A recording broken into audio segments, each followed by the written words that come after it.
Well, good morning. It is the 30th of November, last day of November 2022, going into the last month of the year. Where did the year go? I just was here and gone. Anyways, this morning we're running pretty good. We're running at 245 kilowatts on the small unit and 138 on the big unit. I had a little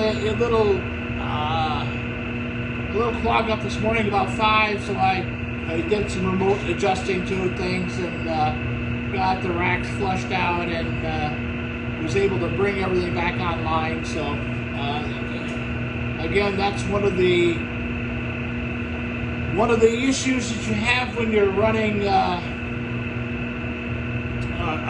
small plant like this. The racks will get clogged up, especially the orientation to the dam itself here. They're squared to the dam. If they're at an angle, so if the dam came in like this and the racks came out at an angle, so if the dam was sitting like this, you had a rack set like this, where the water wanted to go straight, but sucked in this way, you would have less debris. But they didn't build it that way. So we have to deal with what we've got to deal with, and that's just the way it's going to be. There's no way to fix it at this point. So, more costly to fix at this point. Maybe we will when we do the fish ladder. We'll see. Anyhow,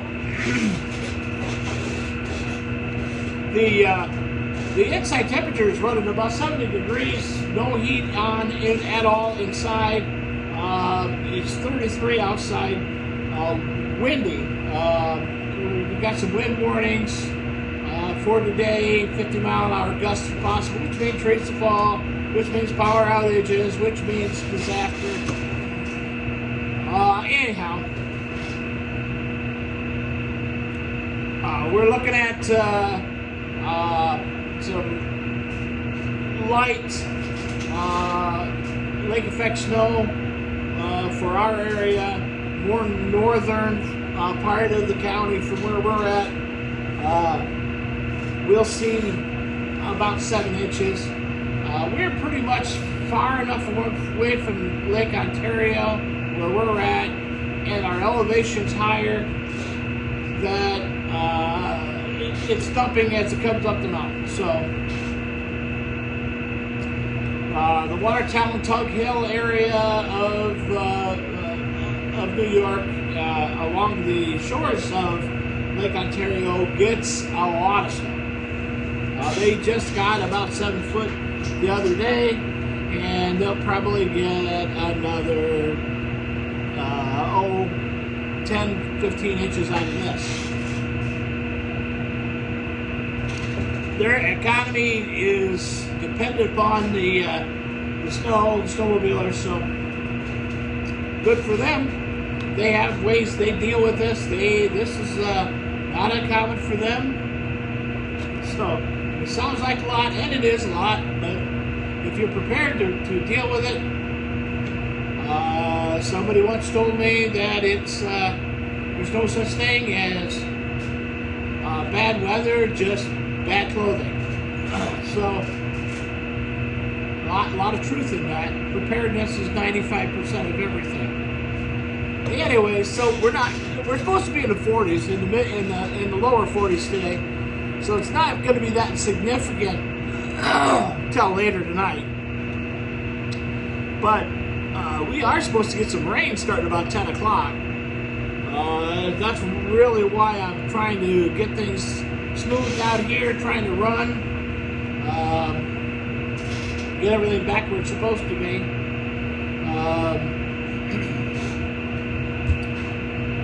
Once we get that figured out, we'll get things rolling. I got to go over today and do some measurement on the house to put in the heating system. Basically, I got to figure out where I'm going to go, how I'm going to go. The carpenters are there. They're actually they started up remodeling on the kitchen, they were going to put a cathedral ceiling in.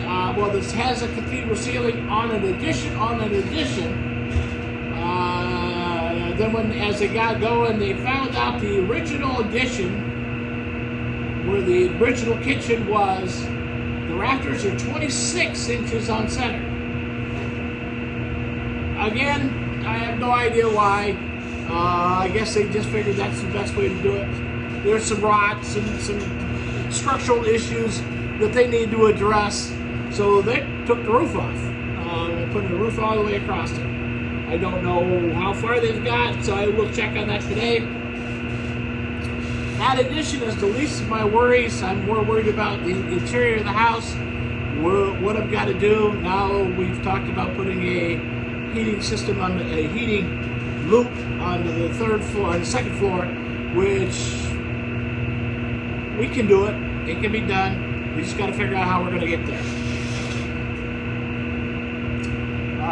Incidentally, that being said, coming up with the numbers are scaring me. But as I noticed yesterday when I was at Walmart, the cost of cheap hot dogs, not that I am a connoisseur of cheap hot dogs, I don't like hot dogs, I don't usually do hot dogs unless it's campfire and, that kind of thing, and was pretty good. But a cheap hot dog has gone up 30%. What used to be 99 cents is now $1.29. Now that's a 30% increase over the last 6 months to a year, probably 6 to 8 months. So, putting that in perspective, you're automatically 30% higher on your costs. What used to cost $1,000 is now $1,300. Correspondingly, what costs $2,000 was now $2,600. Increase that up to, what was $5,000 is now $6,500, and that's pretty much what we're looking at for the boiler loop, without running any of the baseboards or the lines or thermostats or any of that stuff. So,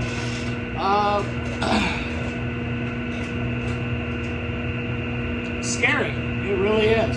Do I think the prices are coming down? No. I think we're stuck here. I think this is what our norm's going to be, at least for a while. The funny thing about prices, once they go up, they don't tend to come down too much. Do I think we'll see a 30% decrease? No. Do I think we'll ever see that? No. But anyhow, so I want to be, with this job, I want to be as close to being right as possible. I don't want to go into this and cut into my money. Not that it's my money, but the money that the profit margin of mine, because I still have to pay, my help out of that money, pay my overhead, got to pay my insurances, my fuel, yes, that's all considered in there. When you hire somebody to do a job, they got to make a living, and make a living. The company's got to make a profit. They've got to make a living, and got to pay for everything else. So I don't like to do it, but I think I'm gonna probably have to raise the raise my costs again. My overall hourly wage rates. Not that I want to. I'm not in favor of doing that at all, but I may have to, just so that I can continue to, live. All right. Anyways, let's talk a little bit about the cardiologist yesterday before we go outside. Yesterday's cardiology went as expected. We talked about, we're setting up the date. We don't have a date for the cardiac ablation yet, so we're working on that. They're working with the heart lab to get that all set up.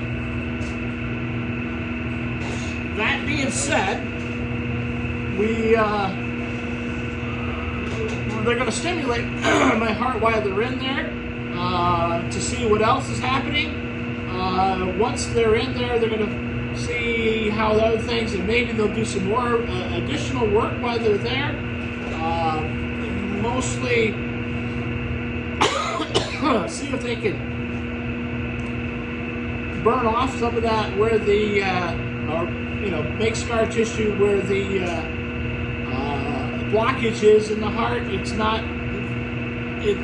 It's an obstruction inside the chamber itself. It's preventing blood flow. So they're going to work on that, see if they can do something there, maybe take care of some of that at the same time. The ablation will not fix what's wrong with it. We discussed that yesterday. It's not a cure. It's not a fix. It's not a. The only thing that it's going to do is help to prevent me from having a stroke. Because if you go into AFib with HCM,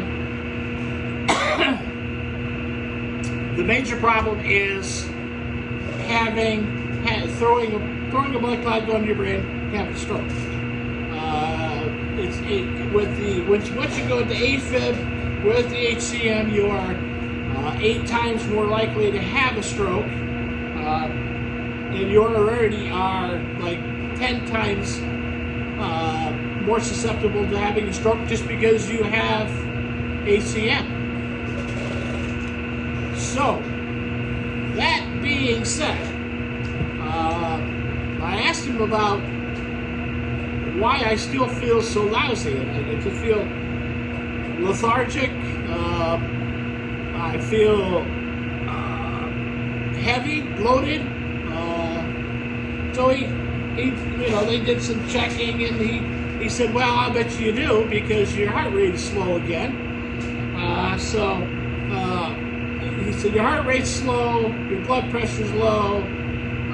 So back to cutting one of the pills in half and hoping that takes care of that problem.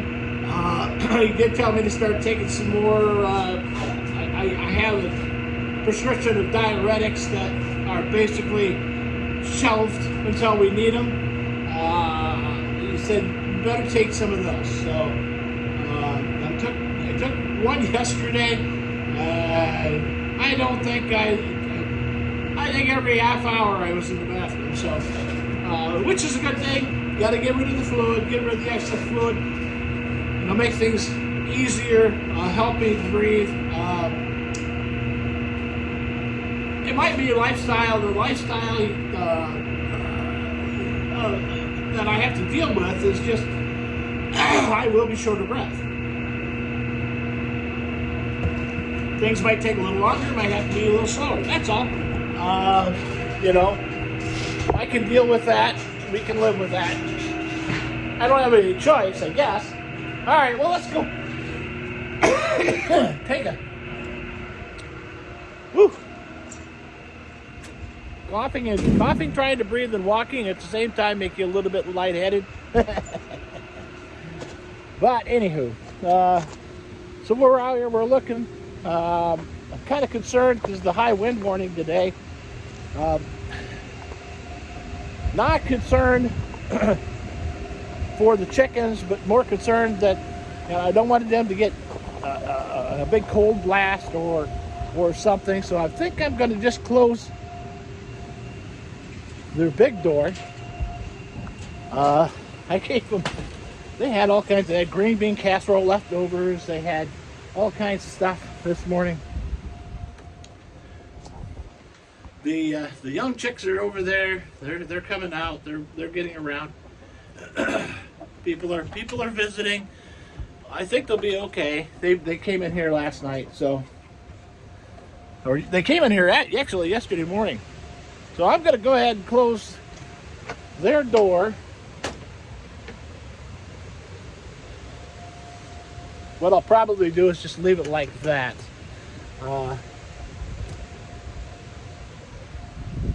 They can still come in and out there the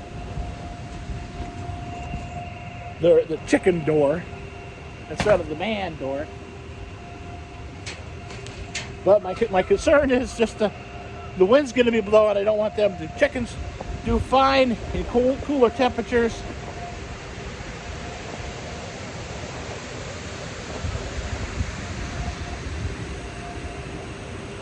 But chickens do not do fine. There's some new feathers. Uh-oh. It could have been left over. Maybe it's possible. It is possible. There's leftovers. Okay, they look downstream this morning.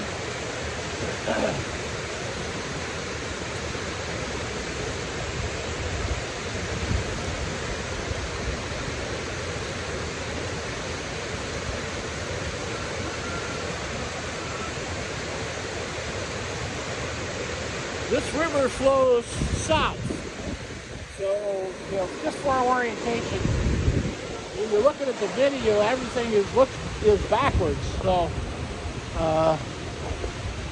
which is all right. I could do it on my in my camera, but I find that the video quality of my phone is better than my camera. So,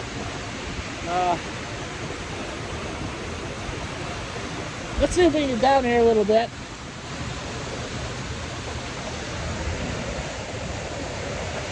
Without falling off the ledge. You can see we're still running over. Our flow. This is pretty much, I mean, unless you get a big flood situation, this is high flow. Now, American Whitewaters, the kayaking, canoeing organization says this is a class 5 3 to 5 rapids, and that people can ride their kayaks down through here. That water is probably 2 foot deep. You see all the rocks up there, but hey, if that's what they wanted to believe, they can believe whatever they want to believe. But I won't take them seriously with anything they say, because I know better.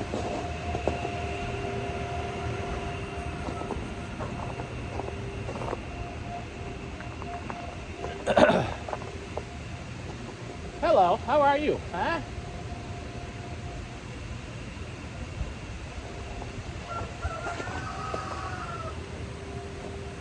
Everybody's chirping. Yeah.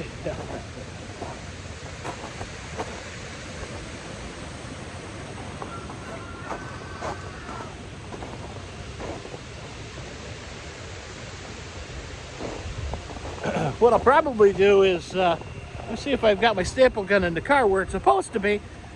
That doesn't mean it's there.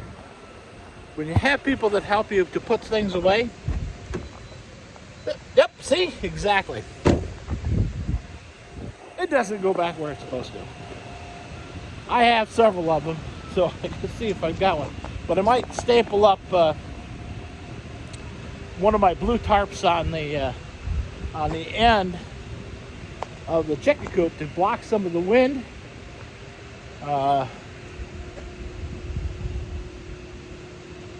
Just so that it doesn't blow as much. I don't know. I don't know if that's a good idea or not, because I'm not really sure which way the wind this morning is going to be coming from. I moved the chains this morning to the tractor. Drug them over here out of the way, out of the driveway. In case we do get a couple inches of snow, quick snow, I don't want them to be sitting there. I did not pick up any hydraulic fluid like I should have, but you'll have that. You can see how much higher the water levels are this morning. Our rocks that are normally out of the water sticking up aren't sticking up.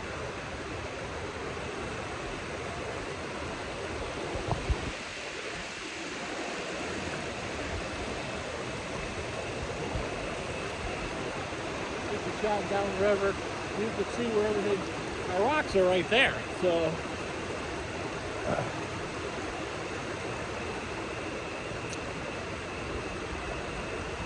this should be the tail end of the water coming down today and tomorrow, because it usually is a 3-day event before the water starts to drop. So the water should start dropping, things should start turning slower in the next day or two, simply because the water level is going to be dropping. We're draining such a large area around through the mountains that comes down to, goes to from lake to lake to lake, and then comes down the river. So you account for all of that, you know, for the streams that have to flow. Everything's got to flush from one point to the last point. So I would suspect that we'll start seeing lower water levels tomorrow.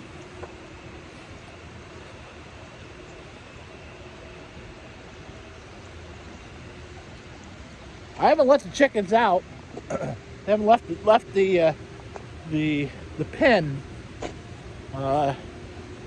since we started having attacks, and I believe that's probably because we killed the turkeys.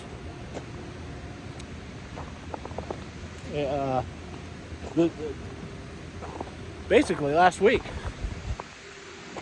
So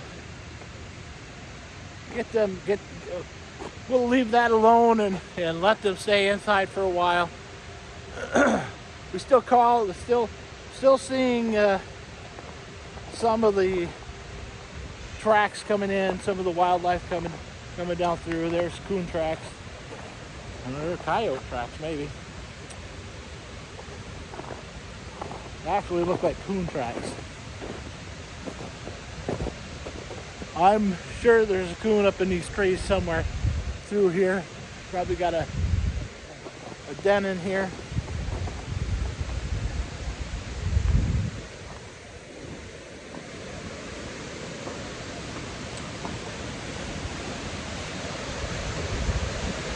So going into December, we've got very little snow on the ground. We'll see what December brings. There's a closer shot of the falls, the plunge pool up in falls.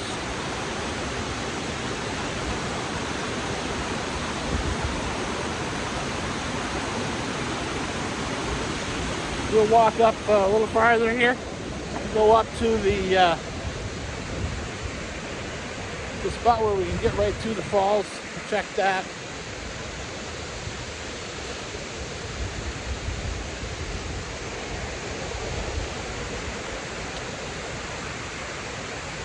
Checking all this stuff every day is part of the job. I know, everybody says, oh, you just go look at the water. Well, that's true. It's what we're doing. We're looking at the water, but we're also looking at it saying, what's different? Has anything changed? Does anything look different? Does it look muddy? Does it look churned up? We'll also look for leakage on our penstock. Our penstock runs right here. This is the penstock run, and it's buried below ground. And if it starts to leak, it's going to leak to the river. So that's what we look for. Anything unusual like that, that could be catastrophe quickly if we lose our penstock. All right.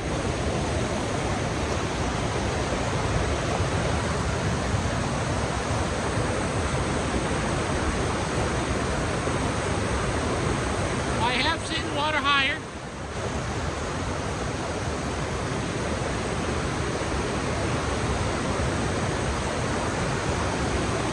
When you see water higher, you don't even realize that, there's a waterfall there.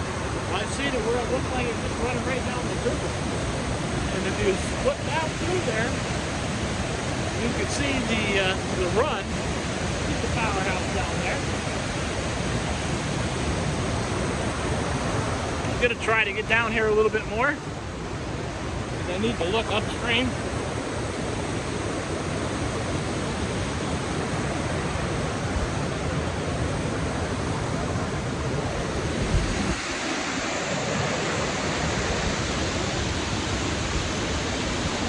Rocks are pretty dry at this point, so we're okay. All right. Way upstream, you can see upstream where there's a little waterfall out there. That is the swimming hole that's below the dam. Now, if we had a leakage or anything on our pump stop, we would see water coming out of the side somewhere through here. We just don't see any, which is a good thing.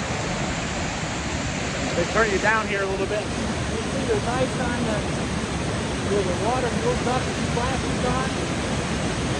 You do not go there. that's a bad spot to go. You can see if you're looking over this way, you can see where it goes around the island, or the little island that's there. The water gets separated by a rock in the middle, and it's basically an island. And the water comes back around, rejoins the river right there where the bottom is, the last of that white water is up there.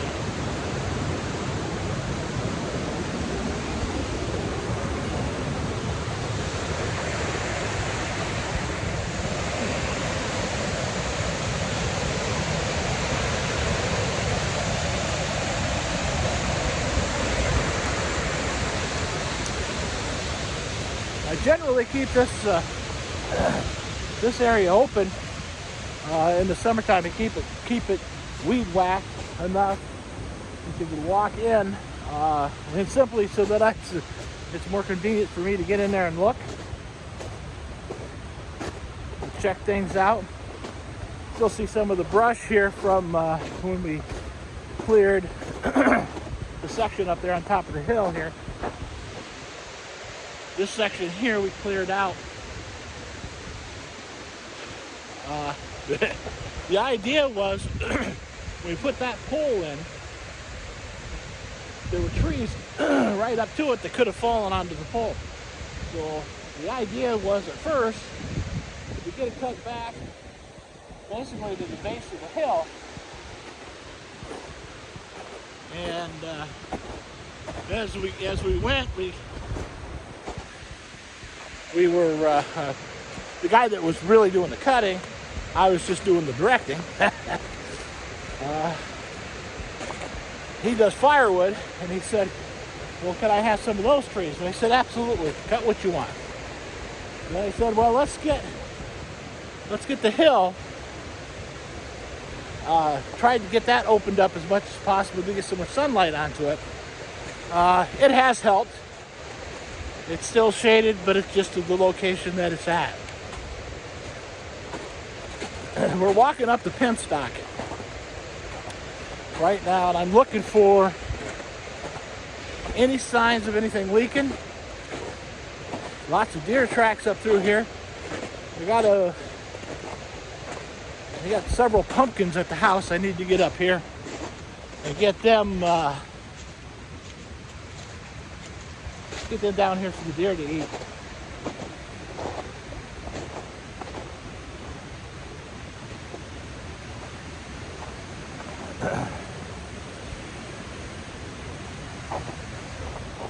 You look through the trees, you can see the water down there where it comes around the little island.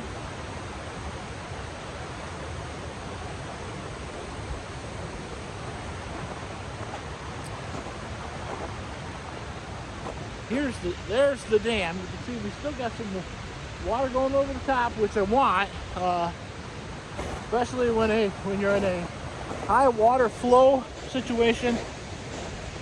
You want the debris, leaf litter, limbs, whatever, to flow over the top of the waterfall, over the top of the dam, instead of coming through the intake.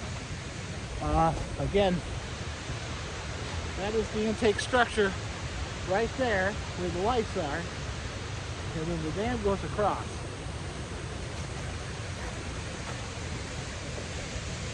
If memory serves, it's 135 feet across.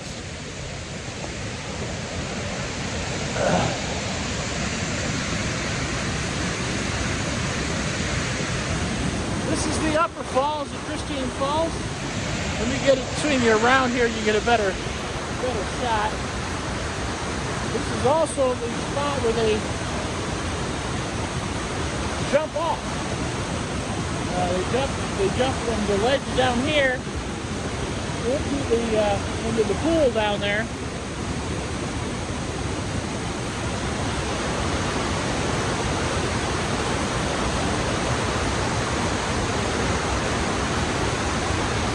I have seen an ice jam here.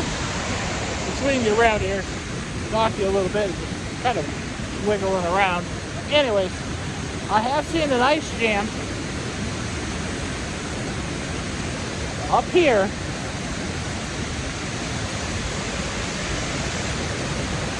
Across this section here that almost completely blocked this entire thing. You could have walked across it from this point. You can see the legs down there, right here.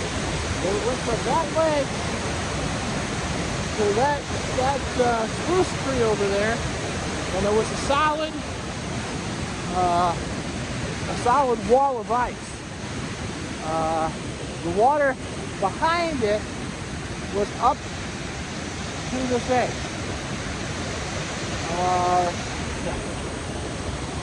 At that time, when I saw that, I called the DEC, notified them of a rather large ice dam, and just to notify them, let them know.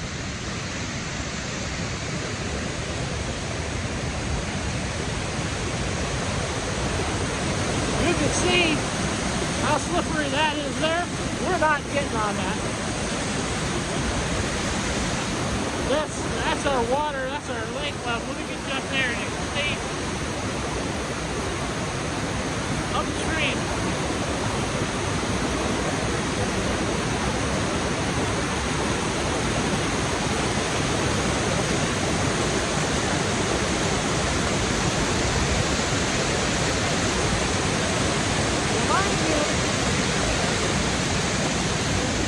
These are 2x6 hemlocks, or 2x12 hemlock rough sod boards that hold that 3 feet of water back.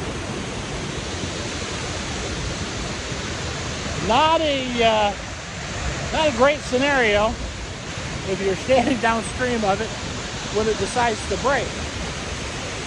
And they do break. They are designed to break when the water level gets about 2 foot. They're designed to fail, or we get a lot of ice pushing on them. They're designed to fail. That's just what they do. They are back. They've got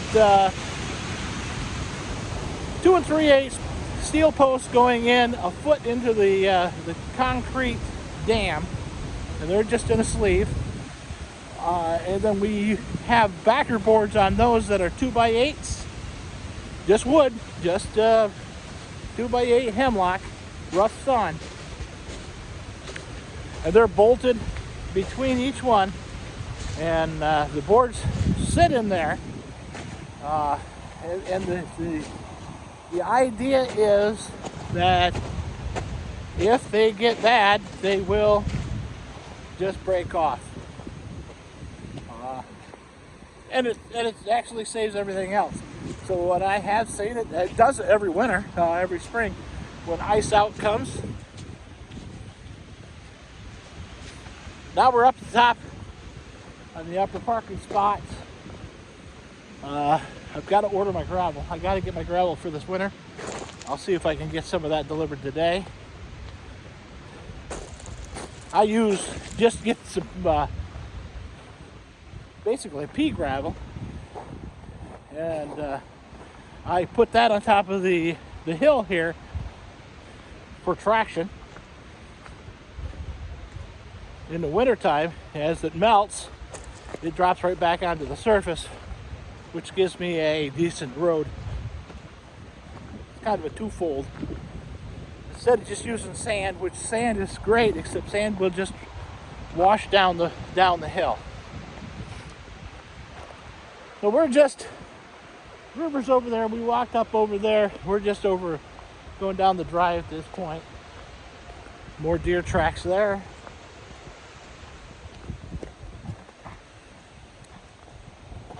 Deer tracks there.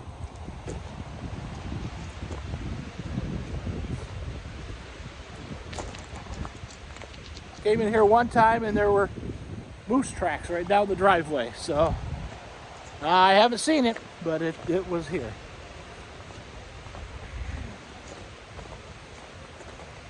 So we'll pass the shed. That's my storage shed. And then there's the meter shed, transformer. That's my ground fault. Anyhow, there's the breeze. All right, well, getting kind of long here, but it's a nice walk to check things out, and I'm gonna shut things off, gather up some eggs if there are any. They've been pretty traumatized. You know what I mean? Traumatized in the last week, so haven't been laying great. So anyhow, that's pretty much what I got for you today. I'll let you know when, as soon as I know when we're going to be going to the hospital to get all that other crap done. And you know, give me a like, give me a thumbs up, share it to your friends, tell people, hey, check this guy out, he's kind of stupid. All right, anyways, so hopefully the sun is shining where you're at. It's warm. You guys have a great day.